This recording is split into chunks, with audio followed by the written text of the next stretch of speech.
The 5-2 profile, the Heretic Hermit in traditional human design, or as I like to say in ecocentric human design, the disruptor introvert. You yearn for a world where pressure does not exist. Harmony exudes and wraps you in its sweet surrender. You feel at peace. You are strong and innately talented. You yearn to honor your way of doing things, non-traditional, unexplainable from within. You discriminately discern which call is for you, carefully selecting from the plethora of options present with your genius. You call yourself forth, a force of nature, out of the mundane, the stale, and into something revolutionary, something new. And in this calling, you found nourishment, harmony, and a moment that is pressure-free. So today we're going to talk about the hermit, heretic, or as I like to say, the disruptor introvert. So one of the things that we have to think about here is the fifth line's on the conscious side. It lives in the projection field. It's on the second floor. It's looking out. No one can see in. It's observing others, but no one can observe it. And then we have the second line. It's on the subconscious side. It lives on the first floor of the house. It lives in the projection field, but everyone can see it. And the second line on the body side, when it's subconscious, it's not aware that people are looking in and observing it, right? It's just in its house doing its own thing. I like to think of this profile as the reluctant disruptor. Unlike the 5-1 profile, you know, the 5-2 isn't necessarily aware of its own gifts and talents, and it's constantly under observation by the other. And it's constantly asking itself, like, why should I even bother disrupting? Why should I even bother, universalizing? And it is perfectly content to hermit away in its own environment. And the reality is the 5-2 didn't have to work to acquire its knowledge. It just has it. It's naturally talented. And therefore, they don't necessarily experience pressure in the same way as other fifth lines do to universalize. The 5-2 just simply wonders, why am I constantly being projected on? This makes me feel really uncomfortable. I'm like tired of being so pressured. So this profile's in constant tension with itself as it needs other people in order to fulfill its destiny. But the reality is it constantly questions itself. It's like, what benefit does this actually bring me? And, in an ideal world, the 5-2 needs to be called out by themselves. They have to recognize and understand their own talents.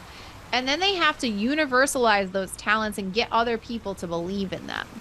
And this comes with a great deal of uncertainty and vulnerability because it's very different than the other fifth lines. The 5-1, it's here to universalize a foundation that's based on a depth of knowledge. The 5-2 universalizes based on its own past lived experiences and inner talent. So it's a very rare and unique gift. So it's very different than the other fifth lines. So they stand on their own power and beliefs and not the projections of other people. So the 5-2 doesn't need to wait for the projection field or the illusion of power to build like a 5-1 does. It exists on both sides of the projection field, right? And, when we have a 5-2, the 5-2 always, the fifth line always prefers to be hidden behind the veil. And the line 2 always prefers to hermit.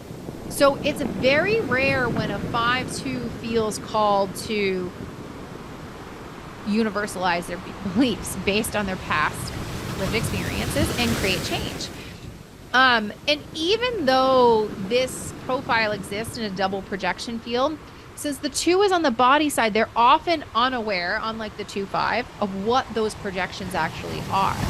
And it has to actually call itself in order to fulfill its potential. And the 5-2 is often withdrawn, but not in a negative way. They're completely just content in their own withdrawal, right? Yet at any time, they can almost like prod themselves into action. They can seduce themselves into action. but their process is one that is very discerning.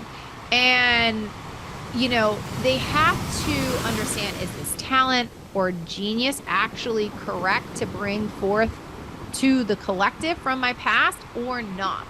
So learning to understand the correct calling is really key for them so they can understand when it's time to step out and when it's not. So these are people who have to learn to stand in their own strength. They have to learn to believe in themselves. They have to have faith that they're going to answer the correct call out of themselves, right? Even though they might not be entirely convinced that the gifts that they bring forth are worthy, right? And so these are people who are revolutionary, they're authentic, they're naturals, but they tend to not be aware of their own gifts, yet they have a profound impact on the lives of other people. Because as they step out into the projection field with the correct call to universalize a past experience, they nourish other people with their gifts, and thus they nourish themselves. So these are people who need lots of alone time in order to build confidence around the gifts that they have. And the reality is this profile doesn't do well under pressure. So allowing people with this profile time to process and honor their strategy and authority really is key. They do have an inherent genius, but they need time. And the reality is rejection for this profile can be a huge challenge because they already feel uncertain about what they're good at, and they can get really overwhelmed and confused by all of the different projections that they face on a regular basis. So the reality is they have to have an inherent belief in themselves, and they have to cultivate that over time. The 5-2 wants to live in harmony with the world around it. And they do best when no one in their world is pressuring them. They really yearn for a pressure-free world. So the challenges of this profile are many because they lived in the double projection field. They're often very weary from an early age of the projections that other people put on them. I know when I've experienced a lot of clients with this profile, they tend to be hesitant about people. Right? There's this level of anxiety and tension and just unease around people because of that projection field. And the reality is they're not even sure if their gifts are good.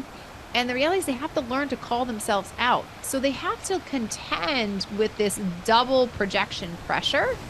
And they have to learn to call themselves out when they're not even aware what their gifts actually are. So this often means, as I like to say, sort of the introvert vortex. The introvert vortex is a place where the 5-2 is content to just do their own thing. And they like almost put a sign up that's like, stay away from me. Like, and they absolutely push other people away. So there's a period of time where the introvert vortex is positive for the 5-2. But it can become negative if they stay in that too long, because essentially they never actually build the confidence around their gifts, and they never actually universalize anything. They lean on that line too, and they just kind of hermit away for forever, and they never actually, fulfill their own destiny. So the 5-2 has to ideally get clear on what their gifts are and allow those gifts time to marinate, because that is a huge part of their process. And they don't do well with pressure, so trying to pressure them is often a recipe for more hermiting. And the reality is they have to just allow themselves to be in their process, which they can't explain anyway. And then when the time is right, they call themselves out and they make a massive influence. It's important to understand these people tend to be suspicious of other people. And they're suspicious of what they're told they're good at. They're suspicious of what other people say to them because they don't necessarily feel that. Then they feel pressured to fulfill those gifts. And it just creates a whole world of struggle. But it's only when they spend time alone actually cultivating those gifts when they feel confident enough to call themselves out. Although they will never have 100% confidence in their gifts and talents. However, it's their belief that actually kind of like jostles them into the projection field. Also, I think it's probably important to note that rejection for this profile is incredibly hard. When they get rejected, it often means they've stepped into the projection field and they've answered the call from somebody else, or they didn't honor the timing of themselves. And that has a really, really long lasting impact on the 5-2, which can be absolutely detrimental to them in actually moving forward and feeling whole and confident and having belief in themselves. So when we have a 5-2 profile, we have the disruptor introvert, some questions that we can ask them that may be supportive are, is this something I should live up to? What benefit does this bring to me? Does this nourish me or does this deplete me? Does this make me feel magnetic and attractive? Or do I feel unattractive and unmagnetic? Can I actually deliver on the projections that are being projected on me? Have I been in my introvert vortex for too long? Too long? What are the things that bring me joy? And what am I innately talented about but can't explain why or how? What past experience do I believe has changed my life? Am I calling myself out or am I being called by another? Am I willing to fall on the sword for this? Am I being pressured to take action before I am ready?